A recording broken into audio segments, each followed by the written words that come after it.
Bonjour à tous, je suis très heureux de vous retrouver pour une nouvelle vidéo. On se retrouve ici à Rotterdam pour vous présenter la toute nouvelle Nissan Micra. Alors, cette nouvelle Micra, vous allez me dire, elle est très ressemblante à la Renault R5. Oui, forcément, elle récupère la même plateforme, c'est sa cousine, mais on a eu les informations de ce qui a été changé, de ce qui a été modifié, et on peut vous le dire déjà dès à présent, toute la partie haute, le toit, les vitres ont été conservées de la Renault 5, mais tout le reste a été complètement modifié. La face avant a été modifiée, les ailes ont été modifiées. Bref, il y a vraiment un travail qui a été fait chez Nissan avec les designers, avec les ingénieurs, de manière à apporter une vraie identité à cette petite citadine full élec. Et d'ailleurs, on peut le voir sur la face avant, c'est complètement arrondi, on a une belle signature lumineuse et ça rappelle un peu la troisième génération, celle qui avait fait le grand succès de la Micra. Et du coup, on peut le voir, ils ont voulu créer un petit hommage à cette voiture en lui rajoutant ces petites formes un peu arrondies comme ça, et ça c'est quand même très sympa.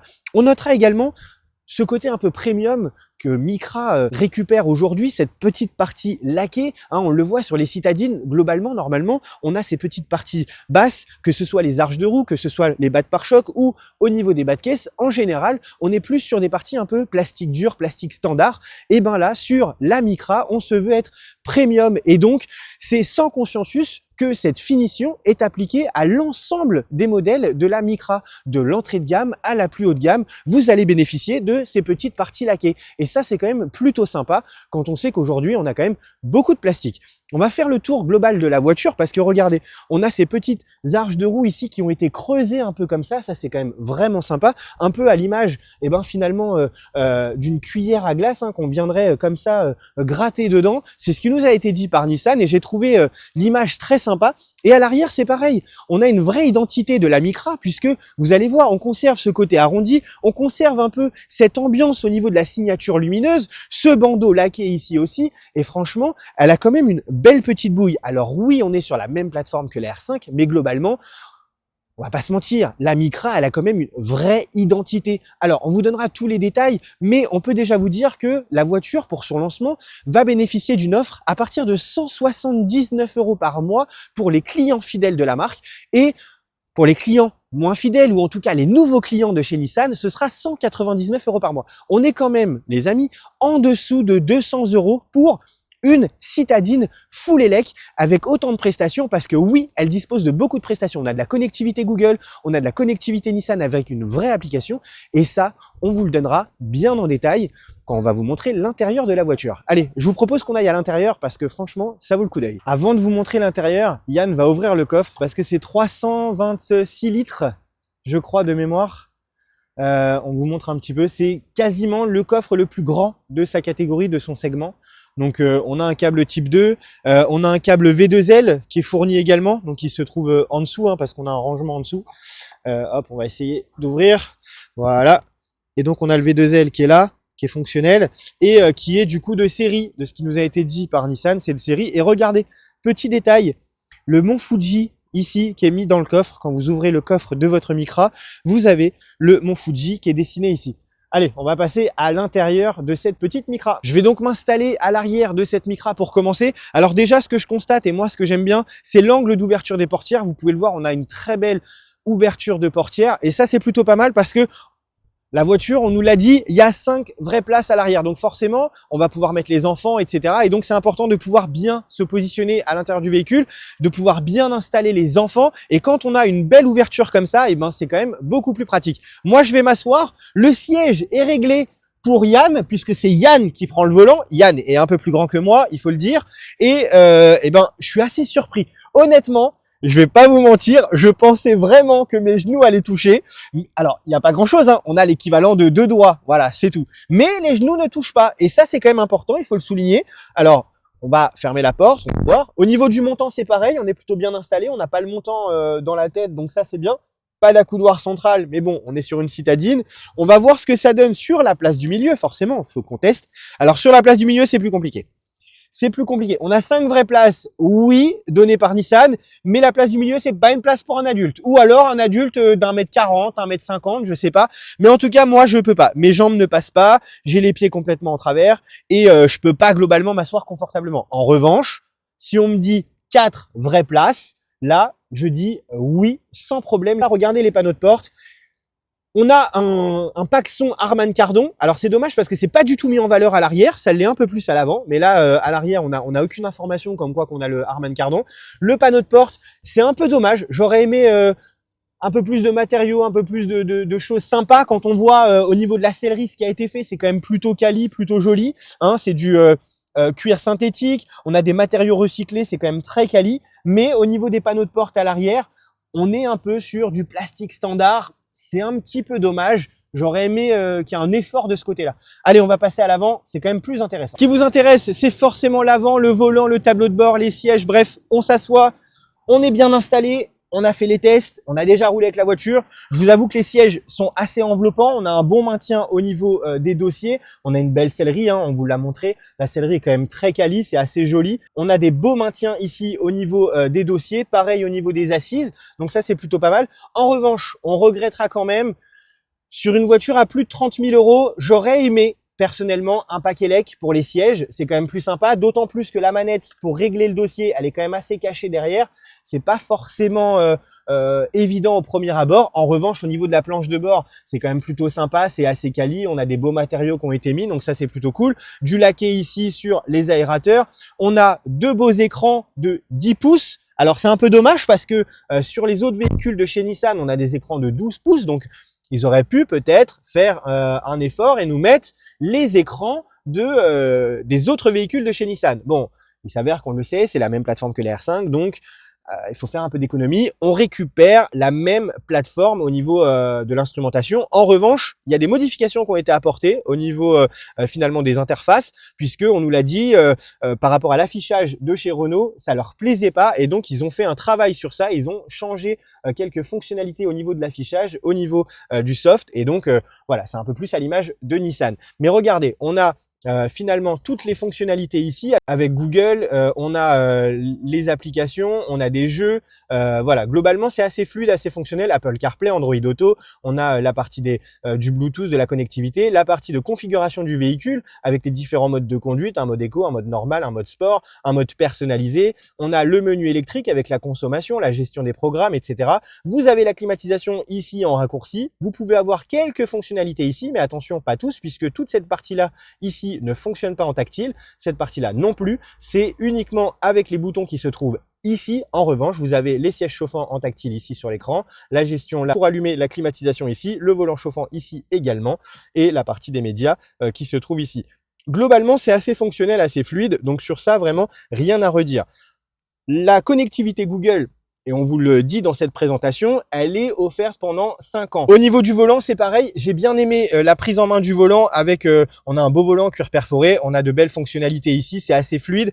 Toute la partie en fait aide à la conduite à gauche, la partie ici pour le combiné d'instruments, le téléphone, etc. sur la partie droite, avec le petit bouton de sélecteur de mode ici, que j'aime bien aussi, hein, puisque finalement ça fait un petit peu plus sportif d'avoir cette fonctionnalité avec un mode éco, un mode normal, un mode sport. Donc ça c'est plutôt pas mal. On a de la charge à induction ici, avec petit détail, le mont Fuji encore qui a été mis ici, la connectivité USB-C derrière. Pas de connectivité à l'arrière, je le précise, une petite prise accessoire, donc ça c'est plutôt pas mal. Et on a un petit rangement ici. Alors vraiment tout petit le rangement, hein. On va dire que c'est plus un accoudoir qu'un rangement, hein. On va le fermer parce que finalement on va pas pouvoir y mettre grand chose à part peut-être un ou deux téléphones, quoi, et à la limite peut-être son portefeuille. Bon, ceci étant dit, je vous propose qu'on se retrouve à l'intérieur. On va aller rouler avec la voiture, ça ce sera vraiment plus intéressant encore. Bon, on se retrouve à l'intérieur de la Micra pour parler un petit peu du débriefing de cet essai. J'en profite, je suis passager. Yann a pris le volant, comme ça je vais vous donner un peu moi mon ressenti. Au global, j'ai fait entre hier et aujourd'hui presque 77 km hier, 83 km aujourd'hui. Bon, ça permet de se donner une idée du véhicule. J'ai hâte de faire un essai sur du long terme. Ce que j'ai constaté, c'est que on arrive assez facilement à être en dessous de la consommation annoncée par Nissan. Donc ça, pour moi, c'est un très bon point, surtout sur une voiture élec. On le sait, les gens sont un peu frileux par rapport à ça. Je pense que tu seras d'accord avec moi là-dessus. Ouais. Ouais, après le type de parcours, on va dire qu'on a fait à peu près 50 à 60% d'urbain. Donc sur de l'urbain, tu peux facilement, quasiment tutoyer les 500 km avec un véhicule électrique. Ouais. Après, c'est représentatif de ce pourquoi la voiture elle a été faite. Oui, On est sur la globalement, Micra, c'est une citadine, elle est faite pour ça. Nissan ne s'en cache pas et donc ça permet vraiment là sur le trajet qu'on a eu à faire d'avoir un trajet qui soit le plus ressemblant possible à la clientèle visée. Ouais, beaucoup d'urbain et de périurbain et pour le coup, effectivement, on peut viser les 400 km avec une charge sans trop de problèmes. Si on part du principe que le Français moyen fait à peu près 27 km par jour, Voilà, on est peut large. rester quasiment 15 jours sans charger Voilà, la voiture. on est vraiment large. On est vraiment large. Moi, j'ai constaté, là, sur le trajet de ce matin, alors hier, j'étais à 12,9. Oui. Ce matin, tout à l'heure, j'ai fait la photo, j'étais à 12,4 Ouais, quand t'as on est amélioré ton arrivé. score, c'est pas mal. J'ai amélioré mon score. EcoScore, on était quand même à 93%. Ouais, alors Donc- ça, les éco-scores chez Renault, Nissan, on connaît pas trop l'algorithme. Ouais, l'algorithme, non. Les paramètres qui sont pris en compte, c'est ton accélération, en fait, finalement, la douceur que tu vas avoir sur la pédale, l'anticipation au niveau des freins. Ouais. Ça, c'est des choses qui sont prises en compte. Et globalement, j'ai l'impression aussi que le capteur d'angle de volant va détecter si tu prends des virages serrés, pas serrés, et tu vois, si tu anticipes et si tu es doux sur ton volant. Ouais, alors c'est toujours été un petit mystère pour moi. Il y avait déjà ça sur la Zoé. J'ai jamais trop compris comment ça fonctionnait, mis à part quand tu accélères un petit peu moins fort. Ouais. Tu vois que c'est un peu mieux parce que tu as la petite ouais, feuille, voilà, exactement. t'as la petite feuille qui augmente. Mais c'est pas mal parce que c'est ludique, donc ça permet aux gens d'essayer d'atteindre Exactement. d'atteindre Les chiffres. 100%. Je sais Voilà. pas si tu peux l'atteindre. Je, c'est marrant, ça peut être un je jeu, sais pas, je sais pas, mais en tout cas là, 93% pour un premier essai avec la Micra. Je pense que sur un essai à longue durée, quand on l'aura vraiment sur un essai, j'essaierai de faire, en tout cas, de dépasser les 93. On va retenir 93% là. J'essaierai de les dépasser. Globalement, j'ai plutôt apprécié la voiture. Je t'avoue que j'étais assez surpris. Alors, il y a 2-3 choses qui me gênent au niveau du volant. Je sais pas si toi, t'as eu le même ressenti que moi, mais on a cette fameuse commande que je n'aime pas trop, hein, qui est issue de Renault avec la commande pour la radio. Ça, je trouve que c'est pas pratique. On aurait pu le mettre au volant assez facilement. Plus derrière, t'as le commodo des clignotants. Plus au-dessus, t'as le levier de sélection de vitesse. Je trouve que du coup, côté droit, c'est un peu chargé. Je sais pas ce que t'en penses, mais Bah après, c'est vrai qu'au niveau ergonomie, c'est un petit peu brouillon. Puis il y a cette nouvelle commande d'essuie-glace, moi, que j'ai jamais rien compris. À l'époque, tu baissais pour avoir plus d'intensité et tu levais pour les éteindre. Là, aujourd'hui, tu as 2 niveaux d'intensité et dans ce même niveau d'intensité, tu as 3 niveaux d'intensité. ouais. C'est pas que Renault. Hein, Non, c'est tout le monde. Ça. Pour bah en fait, c'est par rapport à la gestion du capteur de pluie automatique. Ouais, exactement. Voilà, c'est vrai que bon, c'est un peu. C'est un peu brouillon, on va dire, mais bon. Ça complexifie la chose pour pas grand chose. Effectivement, quand on rajoute un troisième commodo pour régler le volume, alors que tu pourrais l'avoir au volant, ce qui est plus naturel, ça tombe Bien sur sûr. les pouces. Voilà, c'est ça. Pas fan. Et je sais pas si tu l'as souligné, mais sur l'écran, tu as 3 boutons physiques, un Oui. bouton pour éteindre l'écran et 2 autres boutons pour régler le volume. Voilà. Alors l'implantation est vraiment, on va dire que ça a été rajouté un peu au dernier moment. Ouais, t'as un peu l'impression que ça a été rajouté.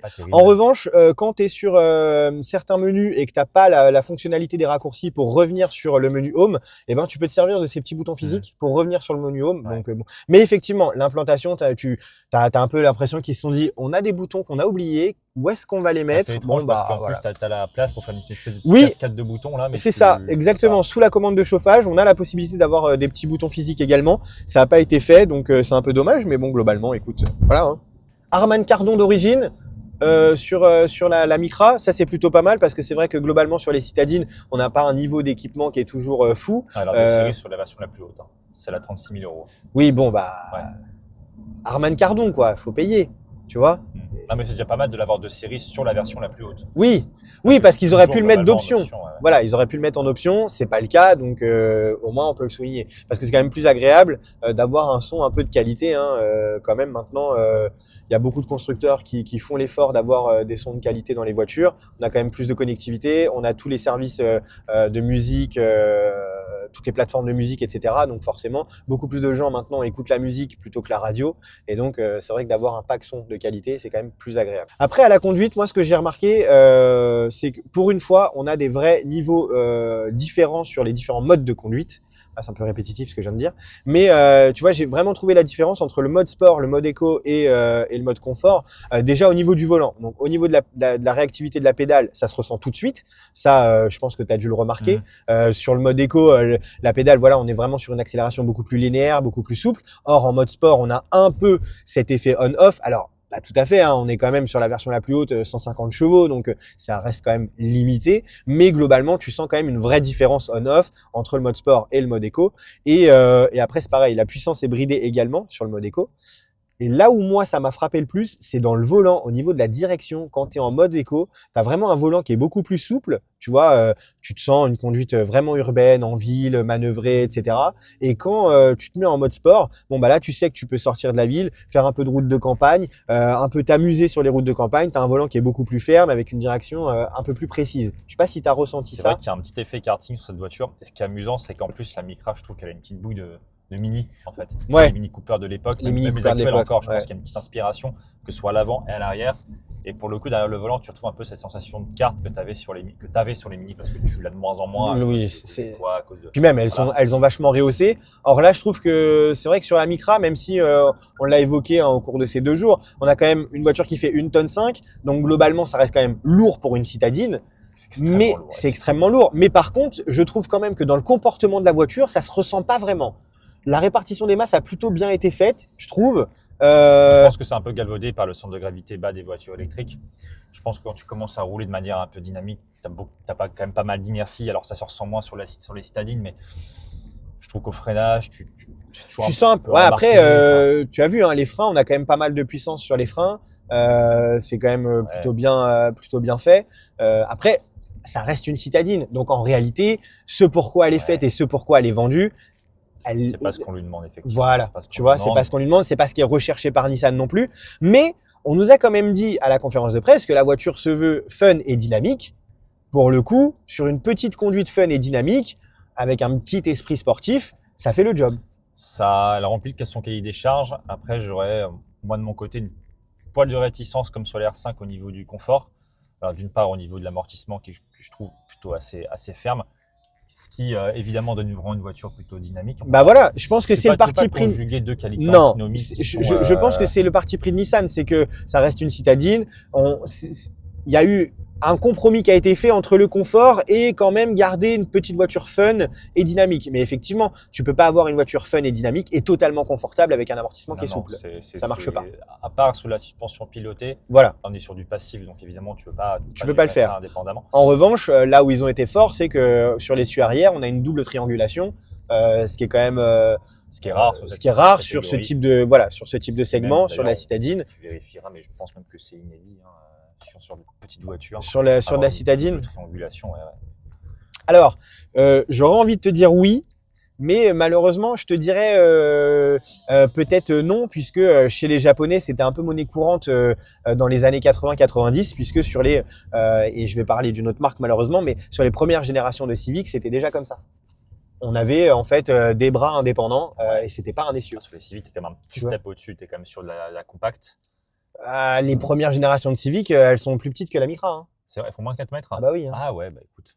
Ah bah ouais, hein. Je savais pas. Donc du coup, okay. Tu vois, et c'était pas un essieu derrière. Ok. Donc on avait des bras indépendants et tout. Donc globalement, ça reste. Je pense que peut-être, tu vois, ça fait partie de la culture japonaise d'avoir vraiment cette tenue de route et ce truc qui a dû être forcé. Alors on le sait, la Micra, c'est la plateforme de la R5, mais il nous a quand même été dit chez Nissan pendant la conférence de presse, c'est que cette plateforme, elle a été à la base développée et conçue par Nissan au Japon. Effectivement, c'est la CMF EV qui a été adaptée et qui s'appelle maintenant Ampere Small, il me semble. Ampere en référence au département électrique du groupe Renault. En soi, ça change pas grand-chose. Mais du coup, on reste sur une plateforme avec du coup des trains roulants, etc., qui ont à la base été développés par les Japonais. Ouais. Donc, c'est pas incohérent de retrouver ce type d'amortissement, ce type de technologie, puisqu'on le sait, c'était quelque chose qui était monnaie courante sur les petites voitures, entre guillemets, oui, petites compactes ou petites citadines de l'époque, chez les Japonais dans les années 80-90. Donc finalement, c'est peut-être un petit retour aux sources, même si elle partage beaucoup de points communs avec la R5. On a au moins du coup ce petit détail. Ouais. Voilà. En tout cas, c'est plutôt une bonne chose au niveau du dynamisme. Après, au niveau du confort, effectivement, un poil ferme en suspension. Et ça, c'est complètement indépendant de la suspension. Mais au niveau des sièges aussi, l'assise Ouais. Il y a un poil ferme. L'assise est un poil ferme. L'assise est un poil ferme. C'est vrai que les sièges sont un poil ferme. Mais par contre, j'aime bien le maintien. Au niveau du dossier, c'est quand même Ouais. assez agréable. Pour le coup, c'est plutôt pas mal. Je trouve par contre, tu vois, dans l'intérieur, pour le petit débrief, il y a pas mal d'efforts qui ont été faits sur les panneaux de porte à l'avant. Tu vois, il y a plusieurs types de matériaux. Il y a un peu de laqué, il y a un petit peu le cuir synthétique qui a été mis là sur les panneaux. Là, c'est pareil, c'est un peu moussé. En revanche, à l'arrière, pour le coup, on a vraiment une cassure. Hein, on l'a vu dans la présentation juste avant. Mais tu vois, il y a vraiment une cassure entre l'avant et l'arrière. Où l'avant, tu as l'impression que c'est quand même très quali, beaucoup de matériaux, c'est très sympa. Et à l'arrière, bon bah... Oh, bah, tu as même une cassure à l'avant parce que tous les plastiques, on va dire plastique haut, on appelle ça des plastiques hauts, visibles à l'œil, on est sur quelque chose de plutôt qualitatif. Tu regardes les plastiques bas, Oui, chaque non, fois, voilà. ça l'est un peu moins. Hein. Oui, ça l'est un peu moins. Et voilà. Et ça, Après, c'est pas propre. non, c'est propre à tous les constructeurs. C'est propre. Même le premium, hein, maintenant, aujourd'hui, tu oui, prends oui. l'Audi A3. Ah oui, non, mais c'est pareil. Compliqué. Quoi. C'est pareil. Mais bon, globalement, écoute, moi, je suis quand même assez surpris et assez bluffé par cette petite Micra. Dans son ensemble, j'ai trouvé l'essai plutôt sympa. Après, effectivement, on a eu un parcours vraiment typique, je suis sûr, typique hein, de ce qui sera la clientèle de cette voiture et de ce que ce sera. Pour moi, ce sera représentatif en tout cas. Et voilà. Après, je conçois que pour les journalistes qui étaient présents également sur l'événement, ça peut être compliqué parce que bah ça roule pas beaucoup. On est sur des trajets un peu fermés, etc. Donc ça peut être compliqué pour vraiment tester le véhicule et vraiment le pousser un peu. Mais globalement, pour Monsieur Tout le Monde qui ira acheter sa petite Micra, et c'est quand même beaucoup plus représentatif. Et pour Monsieur Tout le Monde qui n'aime pas trop tout ce qui est technologie embarquée un peu intrusive, Nissan a repris, pas eu le choix de reprendre la bonne idée de chez Renault, qui est que via un petit bouton qui se situe sur la gauche, en fait, vous pouvez désactiver toutes les aides de conduite voilà. un peu trop intrusives, c'est-à-dire l'air de franchissement de ligne, la caméra de surveillance. Alors, caméra de surveillance, je ne pense pas. Si, je pense aussi parce qu'elle est intégrée avec. Je l'ai vu tout à l'heure en fait, et j'ai oublié de te le dire. Mais quand tu appuies sur le bouton, du coup, ça désactive l'intégralité. Ok, bon bah écoute, encore mieux. Et donc, alors pour le coup, chez plusieurs constructeurs, il faut souvent rentrer dans les menus, sous-menus. Oui. Là, au moins, il n'y a pas besoin. C'est un bouton, c'est rapide. Tu as un raccourci qui est là tout de suite, qui est présent. Et c'est vrai que c'est quand même plus pratique. D'autant plus qu'en général, des fois tu pars, tu es un peu pressé. Aller faire plusieurs manips dans ton écran central, bon, ça peut être vite compliqué quand même. D'autant plus que la réglementation impose une double vérification. Donc là, tu as juste appuyé 2 fois sur le bouton et ça se désactive. Ouais. Donc ça, pour le coup, c'est bien.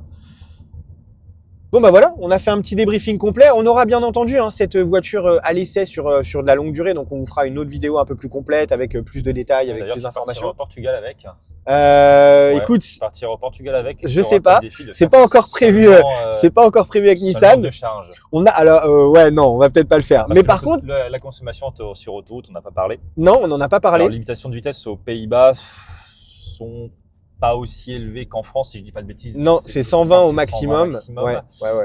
À 120 km/h, on a relevé une consommation instantanée qui approchait dangereusement les 20 kWh. J'imagine qu'à 130, on les atteint. Hein. Oui, je pense aussi, ça c'est sûr. On estime. Après, c'est pareil. On le sait, et 90% des voitures électriques, les gens qui en possèdent ne s'en cachent pas. En général, quand tu as une voiture électrique, au régulateur de vitesse sur autoroute, tu n'es jamais à 130, c'est plutôt entre 120 et 125. Parce qu'il y a un vrai step de consommation entre 120 et 130 km/h sur les voitures électriques. Et pour autant, le gain entre 120 et 130, il n'est pas fou. Non, il n'est pas fou. Mais quoi qu'il en soit, là, en l'occurrence, on estimerait, alors vraiment un peu au doigt mouillé, une autonomie autoroutière comprise entre 180 et 200 km. 200 km. Ouais. Mais bon, après, voilà, ça reste une citadine. On sait très bien que majoritairement, elle fera plus de la ville que de l'autoroute.